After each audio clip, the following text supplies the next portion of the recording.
Welcome back, everybody. Thanks for tuning in to Electrified Reviews. Today we're looking at the YUME Hawk, and this is actually my second video for this electric scooter. If you want to see the first video, which was unboxing, setup, my first impressions, you can click on that right here. Today's video is my in-depth review. I've ridden a lot of miles on this scooter already, almost 80 miles, and so I want to share with you an in-depth review, give you my professional opinion on just, you know, what I think of it. And overall, it's really positive. I mean, I love this scooter. I've had such a fun time on it. Part of that, of course, is that it's big enough for me. If you look at me next to it here, I actually feel comfortable on it, whereas for a lot of electric scooters, they're just, a little bit too small for me. I'm taller than average though at 6'3", so take that with a grain of salt.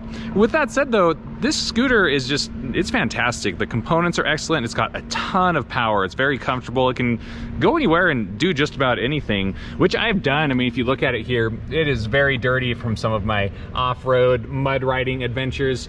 I was going to clean it up for the review today, but I don't know, I wanted to show you guys that I've really taken this thing all over the place to see what it could do. Now it looks like an off-road scooter at first glance. My favorite comment I got on this when I was out riding it, someone was like, hey, is that a SWAT scooter? I mean, it's heavy duty. Big old tank, you've got dual suspension, dual motor, big fenders, like it's fully loaded, and even though you can take it anywhere, it's really more designed for kind of like city commuting, urban streets kind of stuff.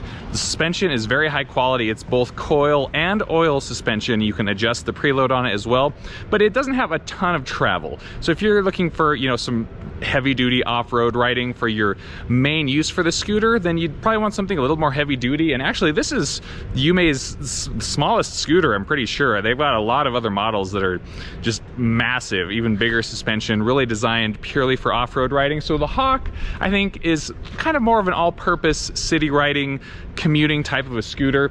And when it comes to using this as a commuter, it is fully loaded with high quality accessories. They're all included at no extra charge, which is awesome. You've got the adjustable mirrors, you've got the full lighting. I mean, there's the headlight up there on the front, tail light is right back here. Now it has turn signals, it's got brake light activation, all of that can be controlled from this motorcycle-esque control pad over here on the left. It's got a horn, crazy loud. There's the cell phone holder included, there's fenders, there's even a steering damper. That's this thing mounted right down here on the center. Now, if you don't know what a steering damper is, it's something you can add on as an accessory to pretty much any scooter, but not that many actually come with one standard, which is a bummer because it really increases the ride safety, especially when you're riding at high speed. Really what the steering damper does is it adds resistance to the steering column so that you don't feel bumps and vibrations from the road nearly as much. Now, a downside of any scooter, this is just due to the the small wheels, having the long stem for steering, they magnify bumps and vibrations from the road. So once you get going fast, they can get really unstable. You can get something called speed wobble, death wobble, which is not a good time. And so that is where the steering damper kicks in. You can adjust the resistance of it to suit your liking. Now, some people commented on the first video of this saying, like, what's up with the steering damper? It looks so weird. It is mounted asymmetrically, which I'll admit is not maybe as aesthetically pleasing as if it's perfectly lined up, but that doesn't affect the performance of it all. It still gets the job done. And when you look at the frame and everything here, I can see why they mounted it that way. So don't worry, it still works just as well.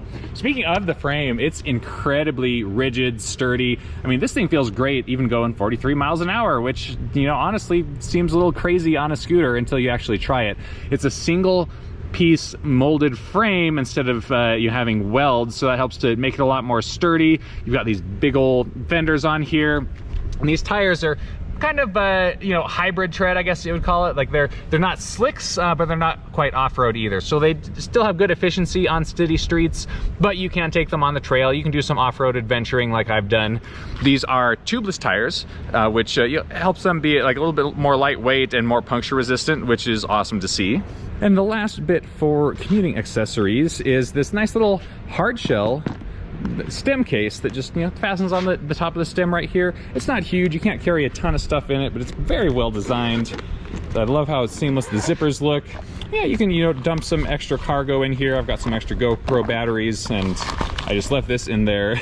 This is the alternate trigger throttle if you don't want to use the thumb throttle, which brings me to talking just about the rest of the accessories for the Hawk. I mean, they really loaded this thing out. There's a pump for inflating your tires. You get 2 chargers. The assembly toolkit is one of the best that I've seen. It had all of the tools that you need to assemble it, and the manual too. I mean, it's color pictures. It actually is written in good English. It makes sense. It's specifically for this scooter instead of being generic. Now, I said this in my last video, but like YUME really did an excellent job just as far as the packaging and the assembly presentation and all of that. Like, it is very well done. Okay, so let's talk about the fun to ride factor, the power, the performance. Here, the Hawk is it's ludicrously powerful. It's got a 1350 watt-hour battery, and it's a 60-volt battery too. Like, it pushes some serious power. Now, the battery's not removable, at least not with tools. You know, you can, pop the top of the deck up here and get it out. Take you 5 or 10 minutes, but it's stored in the bottom under the running board here. Then you've got dual motors, 1200 watt hub motors, one in the front and one in the rear. And the torque on these things is just ridiculous. If you have it in full power mode, which is power mode 3, and then you have both motors activated, you hit the throttle when you're stopped and your tires will skid out. You've got more than enough power. The acceleration is just ridiculous. You feel like you're about to fall off the back of it. And that's even true for like the mid-range acceleration, which is really impressive. So if you're traveling at like 30, 35 miles per hour already and you hit the throttle, then you can still just take off and accelerate all the way up to that max speed of 43 miles per hour.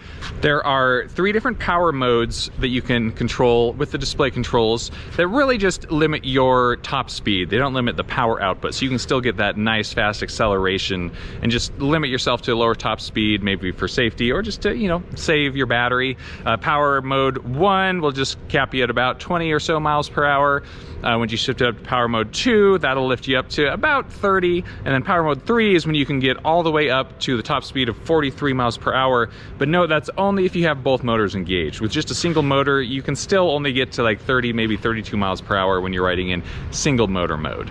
But that's where you're going to get the most efficiency and range out of it. I'm going to take advantage of the shade here real quick just to show you guys the display, and I really do like their display. It's awesome. It's bright enough to like easily see even in bright daylight. The colors look nice. It's got all the information you need, and it's very simple control mechanism too. Like, I was able to just figure it out without even having to look at the manual. It just makes sense.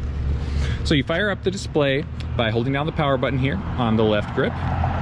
Now, when it starts up, it's going to be locked. You can key in an unlock code, which is nice to have in a pinch, but kind of annoying. The cool way to unlock it is using one of the NFC tags. You get 2 of them that are included with the scooter. You just put that on the display and boom, you are unlocked. Let me try to position the camera so that you guys can pick up some of this. I know the camera doesn't do a great job here, but you've got your speed in the center, your trip counter on the left side over here, and then your total miles on the right. You can see I've ridden 74 miles.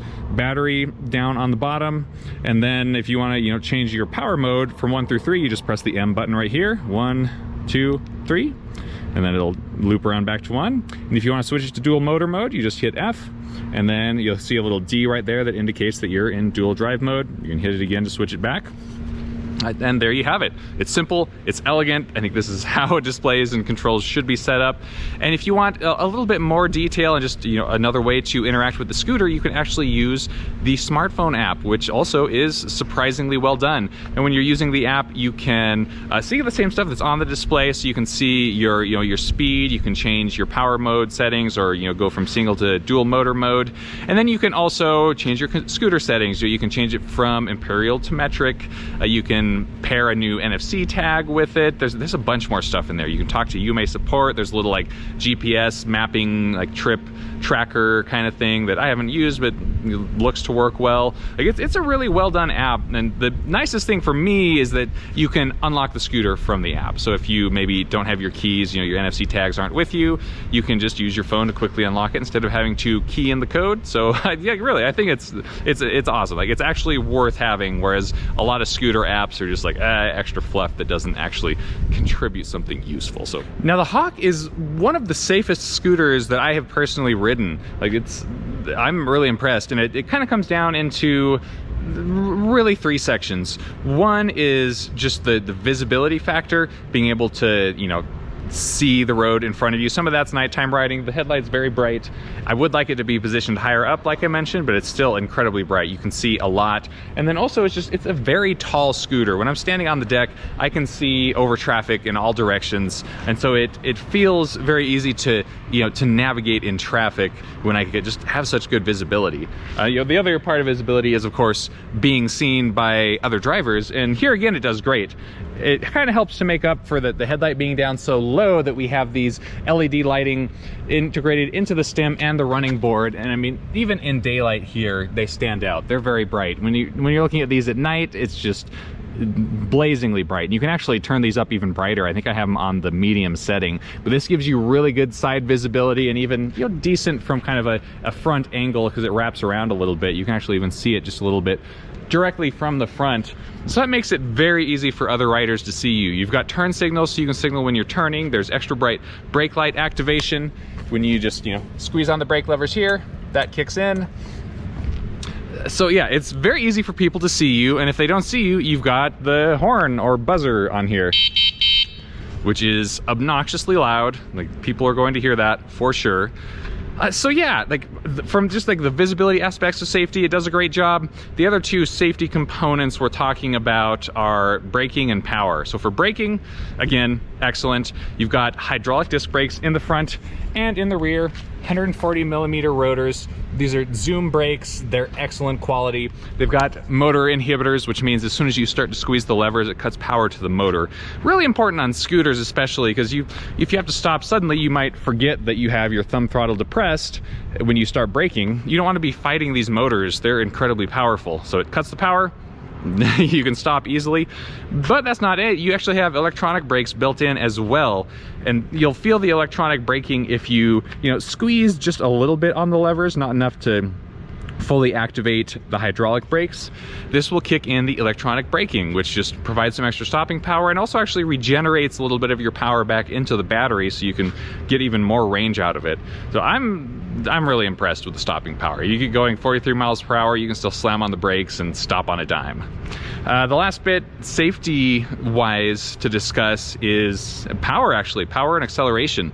When you are riding on any kind of a vehicle, one of your escape vectors is forward. Sometimes if somebody's maybe coming in from the side and you can't stop because there's something behind you, or for whatever reason, you might need to accelerate forward out of the way of danger. And you can actually do that on this scooter. I mean, even if you're going 35 miles per hour already, you can still hit the throttle and get a lot of acceleration to get out of the way of danger. It makes it feel a lot more safe if you are riding with traffic. Now, ideally on a scooter, you have bike lanes, you have paths that you can use, so you don't have to ride with vehicles in regular automobile lanes. But sometimes you have to do that, especially depending on where you live, and you actually can easily on the Hawk. So if you've got city streets that are 35 to 40 miles per hour speed limit, you can easily ride on those streets with traffic. You can see over them, you can keep pace. I've been beating cars off the line when I'm taking off from a stoplight on this thing. So yeah, it feels great riding with cars. Now, I know it sounds like I'm really excited and just have only good things to say about the Hawk, so let me just run you through a few of the downsides that it does have. No scooter's perfect. A lot of the downsides for the Hawk, honestly, though, they do come down to kind of just personal preference and what you want to be using it for.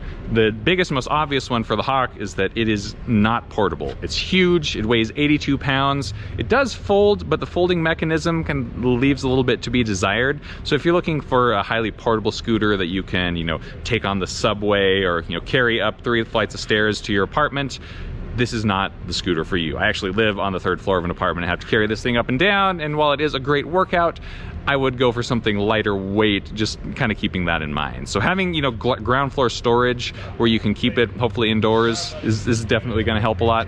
Let me show you the folding mechanism so that I can demonstrate what I was talking about. It's very well designed. It's very sturdy. You just loosen this thing up right here, lift this up, and then the stem can fold down. A little bit tricky to do with one hand, but there we go. So when it's folded, it does still take up quite a bit of space, but not as much now. If you needed to transport it in a vehicle or just have it be a little more out of the way when you're storing it inside. This will help, but the downside of it is that there's no like latch or lock when it's folded. So this can just swing around. So, you know, like usually when you just leave it setting, it'll end up swinging down like this with gravity since it leans over a little bit on the kickstand. So if you're carrying it, it's gonna swing around and be obnoxious. And you know, if you're storing it also, it just like, it's like I think if you were transporting it as a vehicle is where that would be really frustrating. It's just, you know, it's gonna be swinging all over the place back there. So I would like to see some kind of a like latching or locking mechanism. And the other thing when it's folded is that the cabling as it exits the stem down here is just kind of like right on top of the steering damper. You know, they kind of rub against each other down here. And so I would worry just about like, you know, long term, is this gonna like damage the cabling or anything? It's really kind of compacting it tight in here. It is very rugged cabling, very well shielded, and so it should hold up okay, but that's another area. It's just kind of like a room for improvement. I'd be careful about this when you have it folded. Now, really the only other major downside for the Hawk, in my opinion, is that the battery is not easily removable. Now, you can remove it, but you know, it needs some tools, 5 or 10 minutes of your time. What I mean is that you can't just pop the battery off and bring the battery inside for charging, or if you're out, you know, running errands or maybe commuting to work, you can't pop the battery out to bring it inside with you, which reduces the theft risk for the scooter. You just have to leave the battery in the scooter, which means when you want to charge it, you got to bring the whole scooter inside. That kind of, you know, when you consider just the weight of it and how it's not very portable, that can really be a hassle depending on where you live. And I mentioned I live in an apartment on the 3rd floor, have to lug this thing up and down a spiral staircase. So that's, you know, really annoying. But if I, you know, lived on the 1st floor, that wouldn't be as big of a problem. If I, you know, had a garage, then it'd be no problem at all. So you could store it inside, away from the, you know, just weather and extreme temperatures. That's really, I think, where the downside of having the battery non-removable is that if you have to leave the scooter outside for long periods of time, then it's exposed to heat or cold, which is just not good for lithium-ion batteries. That'll hurt your capacity over time. So ideally, you have somewhere inside where you can store it and charge it easily. Now, last thing before we jump into the ride test, I suppose I should tell you a little bit about YUME as a company. And now my information is pretty limited, unfortunately. This is the first scooter that I've ridden of theirs, and while it has set a very high bar for me, I can't really compare it to, you know, any of their other products. They do have quite a lineup of scooters, most of which are, you know, like I mentioned, more beefy, more powerful than this one even, which is wild. They sell in, you know, 65 countries around the world. They've got an okay warranty. You know, they cover everything for 6 months, you know, against any kind of manufacturer defects, which is okay. You know, I would like to see longer coverage there. But what's really cool actually is that they have a wear and tear warranty for 12 months that covers the tires and the brake pads, which I've never seen anybody do. So, you know, during that first 12-month period, if your brake pads wear out, which they might do if you ride it a lot, then you can just send them in and get a free pair. You know, same for the tires. And their stuff does seem to be pretty competitively priced too, especially just considering the quality of the components and just how well they executed on it. This one retails for $1,800, but I have yet to actually see it priced that way on their website. It's always on some kind of a sale. You know, they had a Father's Day sale and then a 4th of July sale. So it seems to always be at least $200 or $300 off from that sticker price. So that's, you know, for what you get, pretty good deal. All right, so the Hawk looks pretty awesome on paper, but now it's time to take it out and see what it can do in the wild. You know, we're gonna go for a nice ride test. It's not great weather, so we'll probably be testing out the fenders among other things. But on this test, I'm gonna, you know, do a little bit of testing out the different modes, you know, show you what the acceleration and speed are like, and, you know, single motor versus dual motor. And I'm gonna do some trail riding and some just top speed test riding. You know, ride with traffic, see how the acceleration is, and really put it through its paces. So let's get to it. Okay, let's get it fired up here, and you can actually just unlock it from the app. So boom, there we go. Hopefully my phone will be at a good angle. I'm actually going to crank the brightness up. Hopefully you guys can see the speed on here, or maybe on here. It's kind of hard on the camera, but you know, we'll see what we can do. Let's see, I'm going to make sure my trip is reset, and it is. We're starting at 46 miles. I'm gonna keep the lights on because part of this test is just sort of like an unofficial range test. So I want to see how far we can get. One thing I noticed every time that I've ridden it, I'd fully charge this right before leaving, and the battery says 95% for the peak. I don't know if maybe the gauge is a little bit off or something. I did notice the battery will dip under acceleration, which is pretty common. So when you're, especially if you have it in dual motor mode, when you hit full throttle, you'll see the battery sag quite a bit while you're accelerating, and then it'll go back up. All right, we're going to take off here in speed mode 1 and just single motor mode. So when you've got it in speed mode 1, your top speed is about 20 miles per hour, 22. And going full throttle, it gets up to that top speed pretty quick. This is the lowest power mode, so if you're really trying to conserve power, maximize your range, then just leave it in this mode. You can go 20 miles an hour, which is pretty decent, especially for commuting around in the city. If you don't have to ride with traffic, or if there's not a lot of traffic like on these neighborhood streets, then that's a good amount of power.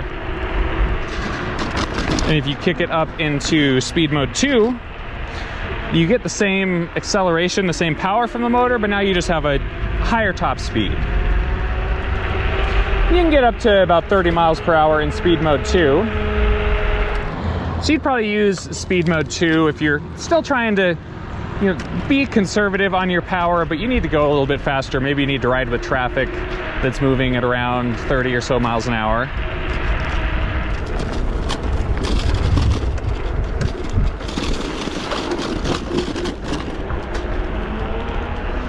Traction feels great. This is a very well balanced, very nimble feeling scooter.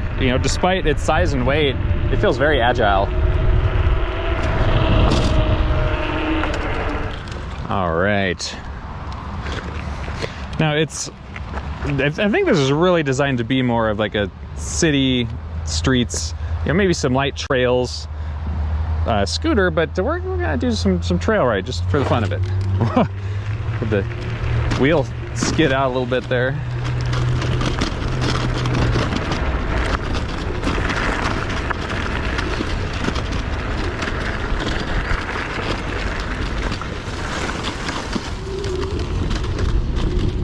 We are definitely putting the fenders to the test today. Traction still feels awesome. Very good grip, even on the kind of dirt gravel mix we got here. That's maybe a little bit more mud than I would normally ride through, but hey, why not? For science, I am going to put on dual motor mode, all-wheel drive, because that might get a little bit hairy. All right.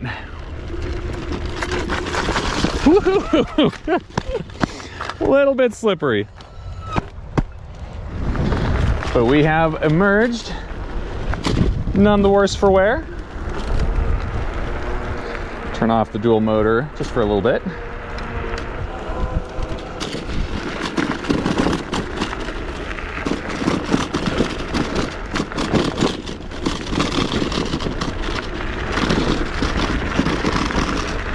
Yeah, as you can hear, I'm sure on the off-road here, I'm getting a lot of handlebar just vibration come through the bumps in the road.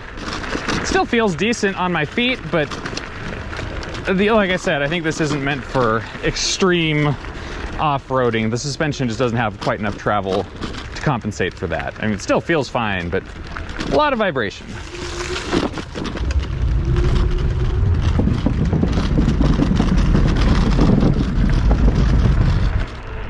Now, having the mirrors on here is really an awesome feature. Love having them. Unfortunately, they're not very useful once you get above about 20 miles per hour because they vibrate quite a lot. Like if you just tapping on it like this, you can see when they start to vibrate, it's hard to make anything out in them. And this is something that almost all scooters have quite a bit of handlebar vibration. You have these small wheels. Even if you have huge suspension on here, there's just quite a lot of vibration that gets up to the handlebars. You'd need some kind of a vibration damping stem up here to really combat that. So 20 miles per hour and below, they work great, but once you get going, 30, 35, 40 miles per hour, they vibrate so much you can't really see anything. So when I do the speed test here, look at the mirrors, you'll see what I mean. So let's do some speed tests. I've got it up in level 3, but I'm going to leave it still on just single motor mode, just the rear motor.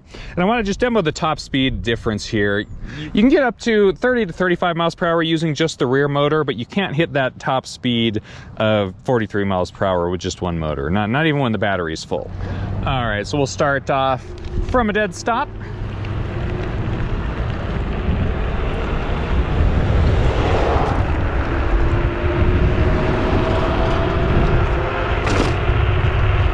Pretty decent acceleration. There's 27, 28. We hit 30. And that's, you know, we're really kind of topping out right about there. 30, 31. I've still got it full throttle. There's 32 briefly.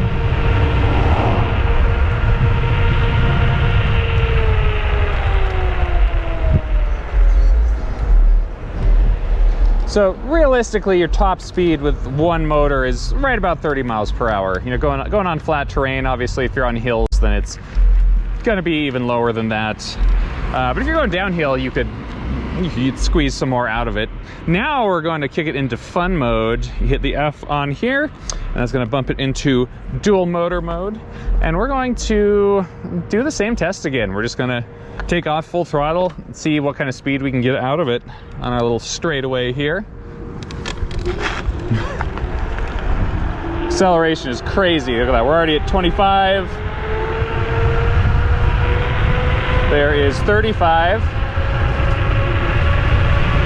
40. I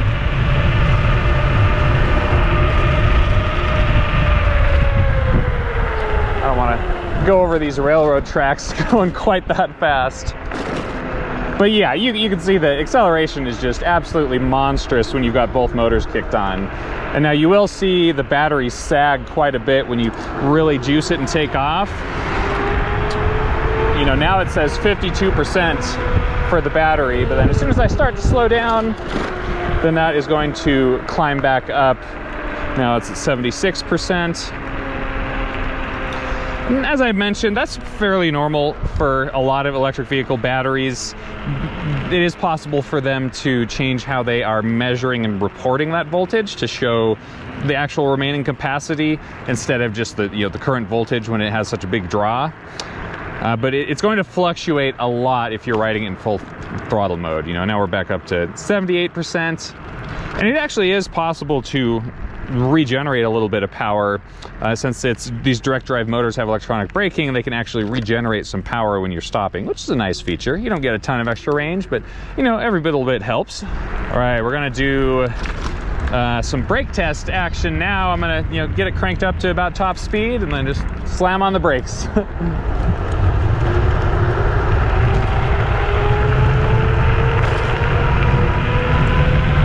There's 38. Pretty solid stopping distance. Like, honestly could have hit the brakes a bit more, but I don't know, I didn't want to go too crazy. Yeah, the brakes feel amazing, honestly. Like they're very responsive, very smooth. Hydraulic brakes, so they're very easy to actuate the levers. You don't need a lot of grip strength. And in addition to having the dual hydraulic brakes, they're electronic brakes too, so you get extra stopping power there. It's fantastic.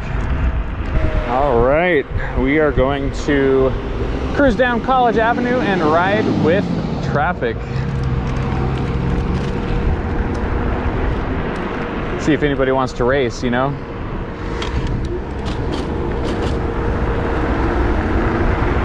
It's wild being able to accelerate fast enough to beat cars off the line. Now, the Hawk is a fairly tall scooter. It's got a high deck, and that's a big advantage in my opinion because you can see over traffic. You know, I can see over all the traffic in front of me down the next few stoplights. You know, keep in mind my head is about a foot higher than the camera height.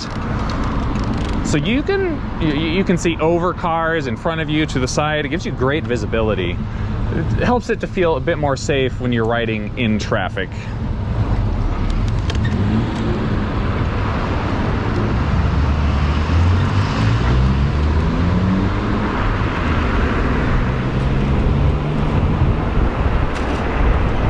And as far as riding in traffic goes, I feel very safe on the Hawk.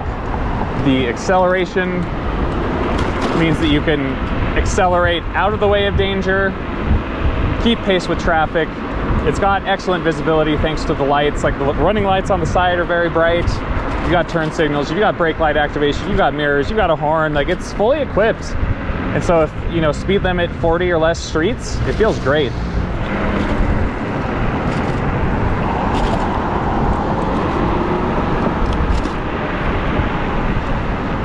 The mid-range acceleration on the Hawk it's really impressive. If I'm gonna slow down to, you know, 30 miles per hour or so, and then just hit the throttle, and we just take off. There's 35 and up to 40. So even when you're going on these higher speed limit streets, you still have a good capacity for acceleration to, you know, get out of the way of danger if you need to.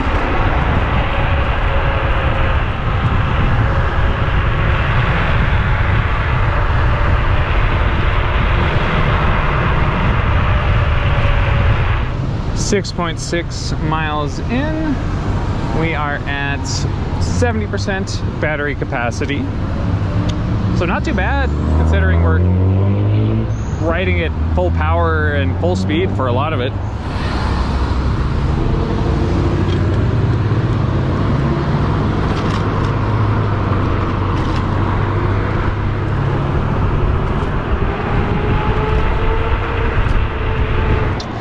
We are at 12 miles even, and battery's down to 55%. So honestly, considering how much we're pushing, really not bad at all. And what's crazy is that it still feels amazingly peppy. I mean, the acceleration doesn't seem to have really gone down at all.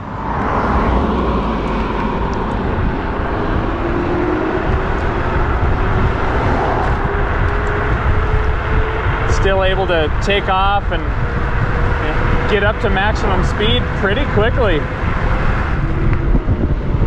The electronic brakes are pretty strong by themselves. I'm impressed. If you just lightly squeeze on the brake levers, not strong enough to engage the hydraulic brakes, you'll still activate the electronic brakes, and that'll slow the scooter down pretty effectively. I've actually, you know, if I don't have to stop suddenly, I'll just use just that to come to a stop.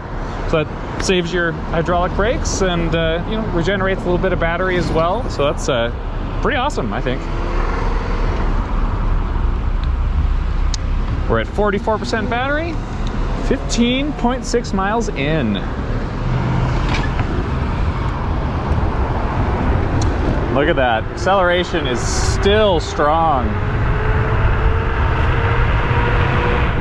17.6 miles in, and we're finally starting to lose power noticeably. Let's see what we got. 37% on the battery. And so the acceleration's still pretty brisk, but the top speed is starting to drop a bit. And it's, even though it's still pretty brisk, the acceleration has dropped some as well. I'm not hearing the wheels slip out when I take off. Of course, one of the perks of riding a scooter is that you can go places that cars can't go. The road up here is closed, so we're just going to take the bike path trail underneath. On your left.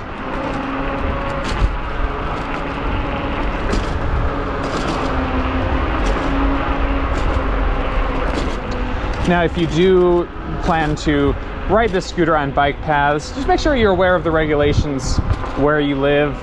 Most cities will have some kind of a speed limit for bike paths, and for some of them it might actually be illegal to ride any kind of a motor vehicle on the bike path. This road is pretty rough, you know, gravel, dirt, kind of a mixture. And I just wanted to do a little bit more kind of off-road-ish riding. This, you know, you can totally off-road on this. I mean, it's got good traction from the tires, are kind of a good hybrid tread. You've got full suspension, not a ton of travel. So it's not very comfortable, you know, riding off-road like this, especially with all these rough rocks in here. It's a very uneven surface. So I don't think that the Hawk is really designed for off-road riding. You know, you'd want something with a suspension fork, more travel in the suspension. And honestly, probably bigger tires too if you're going to do any serious off-roading. But you know, you can still do it. Traction's good. There's quite a bit of vibration on roads like this, so you wouldn't want to do it for a long distance. You know, even not even just handlebar vibration, but you can, when it's this rough, you can feel the vibration in the deck as well. Traction feels great though. Woo. Messed up my mirror there. There we go. But with all of that said, honestly, for a scooter, the Hawk feels awesome on this, you know, doing this kind of off-roading.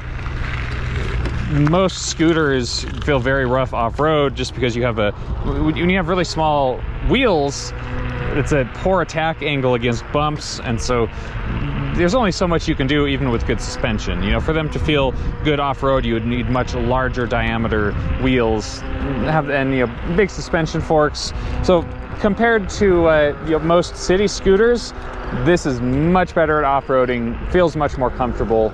It's really a scooter that you could kind of take anywhere. So now when I'm full throttle, top speed, batteries drop down to 16%, and we can only hit about 33, 34 miles per hour. We're at 19.4 miles on the odometer. Ooh, see if we can climb up here. Even on low battery, can we do it? Oh, yeah. No problem. Another nice thing about the height of the deck on here is you can jump off curbs. I'm just gonna, you know, walk it off the edge here so you can see it's got enough clear deck to just go right off, no problem. Don't have to worry about scraping up the underside. All right, guys, that's the end of the ride test. And now that I've really put the Hawk through the paces, well, let's talk about range. For one thing, I've got 23.9 miles on the trip odometer. So I did 23.9 miles today, and we're at 28% battery power left. And for almost all of this, I was riding at level 3, dual motor mode, riding at or near the top speed, you know, riding with traffic, did a little bit of trail riding, a little bit of hills, but not a ton. There's not a lot of those in Fort Collins, but I was pushing this really hard. I think you could really count on 25 miles or so for kind of a minimum range. So it's, you know, like your worst case scenario, you're pushing it hard, you've got it in maximum power mode. If you drop that down into single motor mode, and better yet, even drop it down to, you know, power level 1, so it reduces the max speed to 20 miles per hour, I think you could very easily get 40, 50 miles out of it, maybe even more. So it's really got some impressive range. So, you know, that's something to keep in mind for your normal use. Now, it's a lot more fun to ride in dual motor mode. The acceleration is amazing, the top speed is higher. Like, that's the fun way to ride it. But if you're using it for, you know, more of a commuter, you don't have to go that fast, then you can drop the power level down and get some serious range out of it, maybe even go a few days of commuting without having to plug it in, which is pretty awesome.